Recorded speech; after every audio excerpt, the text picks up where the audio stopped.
Today we are talking about 10 amazing underground temples.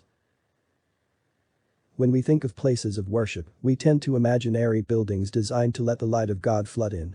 Not everyone has followed this design aesthetic. In the ancient world, it was common for people to descend into the earth to come closer to their gods. Even today, there are religious complexes throughout the world where you can pray, so long as you aren't too claustrophobic. Number 10. Rock-hewn churches, Ethiopia. The usual, the easy, way of making a building is to pile components up until you have the structure you want. The other way is to start with bedrock and hack away everything until a building emerges. That is what the builders of the rock churches in Lalibela, Ethiopia, chose to do. Each of the churches is a single structure carved from the rock.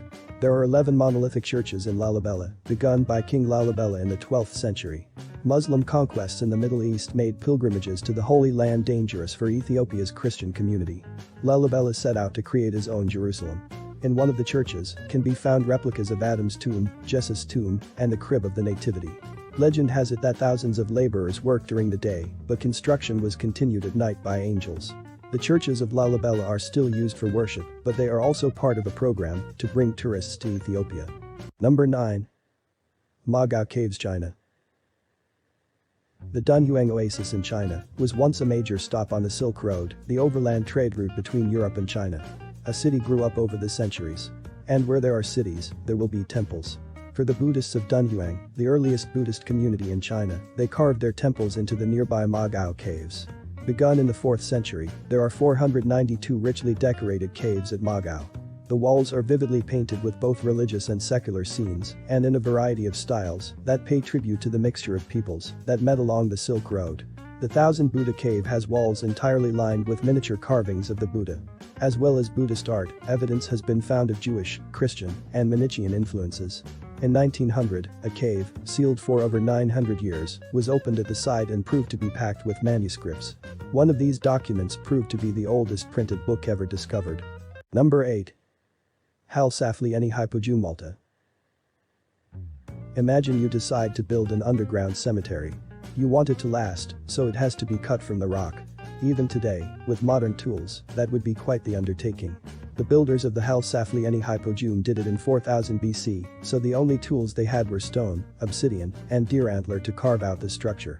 A multi-level complex, the Hypogeum seems to have been modeled on the sort of temples that could be found above ground. There are false windows and doors cut into the periphery. Strikingly, the roof is carved in the imitation of the wooden roof of a temple, which would otherwise be lost to us with time.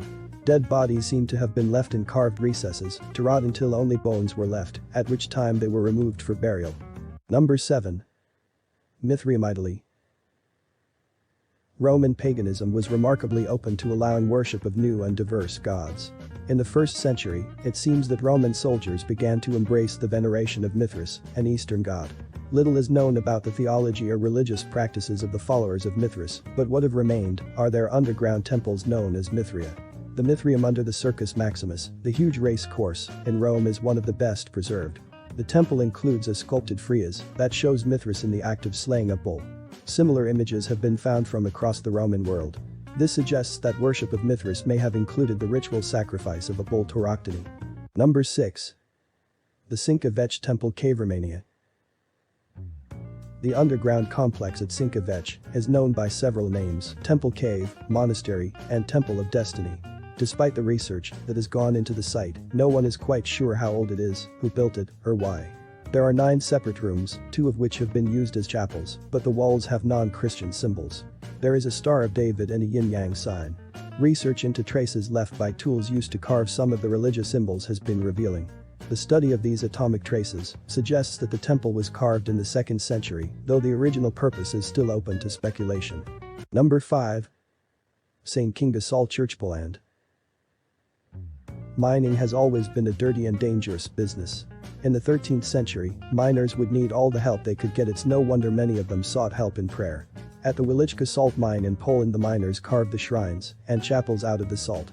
The rock salt, at least, has the benefit of being soft. No one knows exactly how many of these places of worship once existed in the mine, as they tended to be demolished as the mine was opened up. But there is now a spectacular church dedicated to St. Kinga. Legend has it that the saint dropped her engagement ring in Hungary. When she came with her husband into Poland, she had a premonition and ordered a well to be dug. Instead of water, they found salt. And in the middle of a block of crystal salt was her dropped ring. The site this supposedly occurred at was Welichka, where her underground chapel is now located. Number 4. Zipaquira Salt Cathedral, Colombia. The mines at Zipaquira have been active since the 5th century BC. The cathedral hewn from the salt here, though, is much more modern. Smaller chapels existed in the mine, for similar reasons to those at Welichka, but in the 1990s, they were refurbished and expanded. Now visitors to the mine can descend 500 feet into the earth and view the cathedral alongside the miners who still dig for salt there. There are 14 chapels, each with salt statues depicting a station of the cross, with the carvings and walls lit by LEDs that suffuse light into the salt. The site is a functioning church, but is called a cathedral mainly to attract tourists. Number 3. Temple of Damanhur, Italy. Damanhur is an eco-village commune in the foothills of the Alps. There are similar sites all over the world. What most of those other communities lack is a temple to humanity. The founder of Damanhur, Alberto Eiraudi, began to have visions as a young child. He saw temples. As he grew up, he looked for a place in which to turn these visions into reality. Gathering others who shared his aims to him, he started construction of the underground temples in 1978. Since they kept their temples secret, without getting planning permission, when the authorities discovered them in the 90s, work had to stop. They have since been allowed to continue. The temples now contain a hall of mirrors, hall of metal, halls of spheres, and other areas used for meditation. Number 2. Badu Caves, Malaysia. To reach the underground shrines at Badu, pilgrims must first climb up 272 steps. Cathedral Cave, at the top of the mountain, has an arched roof 100 feet high. Under this dome can be found various Hindu shrines. During the festival of Thapisam, devotees of the Lord Murugan will walk from Kuala Lumpur to the Badu Caves. They carry offerings on special platforms called cavitas on their shoulders. Most impressive is the mortification of the flesh, piercing the cheeks, nose, or ears. Others will have hooks pushed through their skin. When they reach the top, priests bless the pilgrims by sprinkling them with holy ash. Then they may enter the richly colored caves.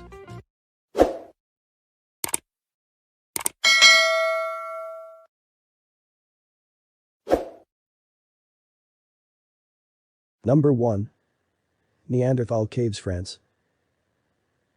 175,000 years ago, someone entered a cave in France and ventured 1,000 feet from the entrance into the darkness.